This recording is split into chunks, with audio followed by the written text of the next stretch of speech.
in this video I am going to explain the properties of subtraction of integers. ठीक है, अब इस video में हम लोग पढ़ने जा रहे हैं कि जो सब्ट्रैक्शन ऑपरेशन होता है इंटीजर्स का, जब हम लोग दो इंटीजर्स को सब्ट्रैक्ट करते हैं तो उनकी क्या क्या प्रॉपर्टीज होती हैं, है ना, उसके बारे में हम लोग डिस्कशन करने जा रहे हैं. ठीक है, तो जो वेरी फर्स्ट प्रॉपर्टी होती है वो होती है हमारी closure property. The difference of any two integers always gives an integer.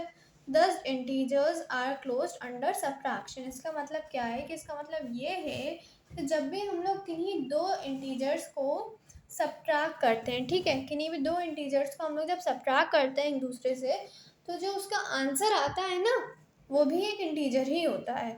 तो इसलिए हम लोग कहेंगे कि ये जो सब्ट्रैक्शन ऑपरेशन है, जो ये सब्ट्रैक्शन है इंटीजर्स का, ये भी ये क्लोजर प्रॉपर्टी को फॉलो कर रहा है. और हम लोग कहेंगे कि इंटीजर्स जो होते हैं वो क्लोज्ड होते हैं अंडर सब्ट्रैक्शन. अब नेक्स्ट प्रॉपर्टी क्या है हमारी? नेक्स्ट प्रॉपर्टी है हमारी commutative property. Subtraction of integers does not follow commutative law. अब first of all we need to understand that what is commutative law. ठीक है, सबसे पहली बात तो ये कि हमें पता होना चाहिए ना कि कम्यूटेटिव लॉ आखिर होता क्या है. तो एडिशन ऑफ इंटीजर्स के केस में जब हम लोग दो इंटीजर्स को ऐड कराते हैं तो क्या होता है, तो जब हम लोग उन दोनों इंटीजर्स को उनकी जगह चेंज कर देते हैं, मतलब एक इंटीजर को पहले लिखा फिर दूसरे को उसमें ऐड कराया, या फिर दूसरे को पहले लिखा और पहले वाले को बाद में उसमें ऐड कराया, तो जो उनका आंसर होता है वो सेम आता है. ठीक है, मतलब कि सपोज अगर हम लोग लें दो नंबर्स, दो इंटीजर्स 2 और 3, तो 2 + 3 किसके इक्वल होगा? 3 + 2 के. मतलब अगर हम लोग 2 को पहले लिखें फिर उसमें 3 को ऐड कराएं तो वो किसके इक्वल आएगा? तो वो उसके इक्वल आएगा जब हम लोग 3 को पहले लिखें और उसमें 2 को ऐड कराएं. ठीक है, बट ये जो लॉ है, ये जो कम्यूटेटिव लॉ है, ये सब्ट्रैक्शन के केस में नहीं फॉलो होता है. मतलब कि जब हम लोग दो इंटीजर्स को सब्ट्रैक्ट कराते हैं, एग्जाम्पल के थ्रू अंडरस्टैंड करिए कि 2 - 1 को जब हम लोग रिप्लेस कर देंगे 1 - 2 से, तो जो आंसर होगा वो डिफरेंट आएगा. ठीक है, तो इस केस में जो सब्ट्रैक्शन के केस में इंटीजर्स के आंसर जो है वो सेम नहीं आएगा, इसलिए हम लोग कहेंगे कि ये कम्यूटेटिव लॉ को फॉलो नहीं कर रहा है. ठीक है, अब क्या है थर्ड प्रॉपर्टी है हमारी associative property. Subtraction of integers is not associative. अब लिखा हुआ है कि जो सब्ट्रैक्शन होता है वो भी एसोसिएटिव नहीं होता है. इसका मतलब क्या हो गया? इसका मतलब ये है कि अगर हम लोग दो इंटीजर्स को पहले सब्ट्रैक्ट कराएं फिर उसके आंसर को तीसरे वाले से सब्ट्रैक्ट कराएं तो वो किसके इक्वल नहीं होगा? वो इसके इक्वल नहीं होगा कि जब हम लोग पहले बाद वाले दो इंटीजर्स को सब्ट्रैक्ट करें फिर उसके आंसर को हम लोग फर्स्ट वाले में से सब्ट्रैक्ट करें. ठीक है, तो इसको अंडरस्टैंड करते हैं एक एग्जाम्पल की हेल्प से. Suppose a is equal to 1, b is equal to 3 and c is equals to -5. ये हम लोगों ने ले लिया. ठीक है, अब हमने ये वाला पहले इस साइड लेफ्ट हैंड साइड वाला एक्सप्रेशन यहाँ लिख लिया. ठीक है, a - b - c.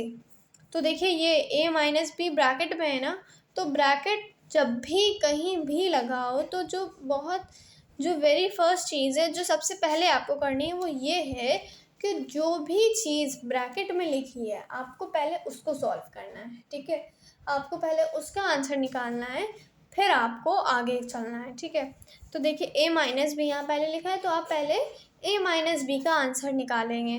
तो a क्या है? 1 है और b क्या है? 3 है. तो अब हम लोग पहले 1 - 3 करेंगे. 1 - 3 क्या आ जाएगा? -2.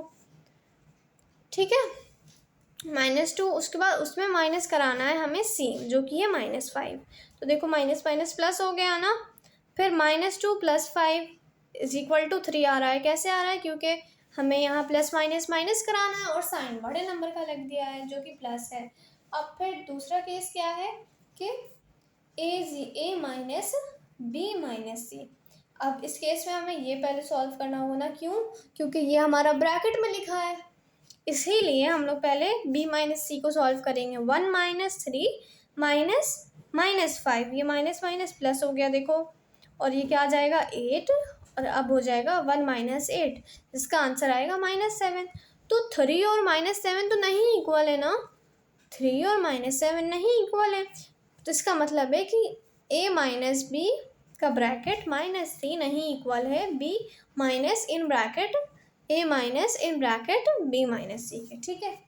अब नेक्स्ट प्रॉपर्टी हो गई हमारी property of zero, property of zero, ठीक है। तो चलिए देखते हैं क्या होती है property of zero. When zero is subtracted from an integer we get the same integer. इसका मतलब क्या है कि हम लोग जब जो ज़ीरो नंबर है उसको हम लोग किसी नंबर में सब्ट्रैक्ट करते हैं किसी नंबर से, तो हमें सेम नंबर मिलता है, उस नंबर पे कोई असर नहीं पड़ता है, तो इसको हम लोग बोलते हैं प्रॉपर्टी ऑफ ज़ीरो। और नेक्स्ट प्रॉपर्टी है प्रॉपर्टी ऑफ वन। जब हम लोग वन को property of when one is subtracted from any integer we get its predecessor.